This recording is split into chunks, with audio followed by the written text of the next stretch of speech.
වෙළඳ පොලේ අපට දක්නට ලැබෙන එළවලු අතරින් තක්කාලි වලට හිමිවන්නේ වැදගත් ස්ථානයක්. වර්ෂය පුරා පහසුවෙන් ලබා ගැනීමට හැකි නිසා ඊට ආගමික රසයටත් ලොකු කුඩා කවුරුත් දක්වන්නේ වැඩි කැමැත්තක්. තක්කාලි සලාදයක් වශයෙන් ආහාරයට ගත් විට විටමින් A, B හා C ලබා දෙන ප්‍රබවයක් ලෙස ක්‍රියා කරනවා.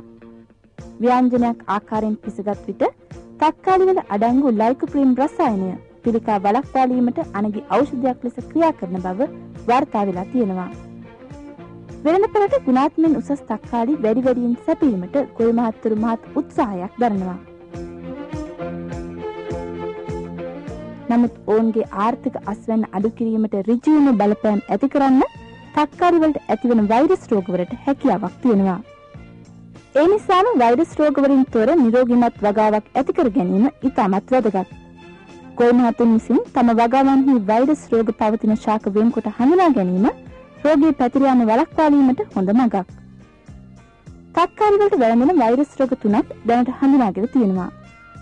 මලවීමේ වෛරස් රෝගයේ රෝග ලක්ෂණ ලෙස රෝගී ශාකවල දැල්ලේ මුදු ආකාර ලප දැක ගන්න පුළුවන්.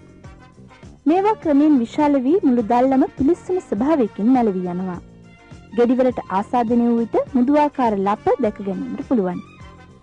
වෛරසයට බීජ තුළට ඇතුළු වීමට හැකියාවක් ඇති නිසා රෝගී ශාකවල ගෙඩි වලින් බීජ ලබා ගැනීම රෝගයේ තවදුරටත් පැතිරීමට හේතු වෙනවා. කොළ කොඩවීමේ වෛරස් රෝගයේ ලක්ෂණ තමයි කොළ කොඩවීම හා ගස් කුරු වීම. ඒ වගේම ගෙඩි කුඩා වීමත් සිදු වෙනවා. කරිටොප් වෛරස් රෝගයේ ලක්ෂණ ලෙස කොළ දම්පහ වීම සහ කොළ උඩු අතර රෝල් වී කුරු වීමත් මල් හා ගෙඩි හට ගැනීමක් සිදු නොවීමත් නිසා හඳුනා ගැනීමට පහසු වෙනවා.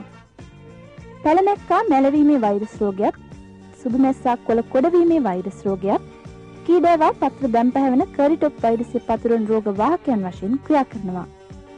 නිරෝගී බීජ වගාවට යොදා ගැනීම ඉතාමත් වැදගත්. රෝගී බීජ පාවිච්චි කළ විට 100%ක්ම රෝගී වගාවක් ලැබීමට පුළුවන්.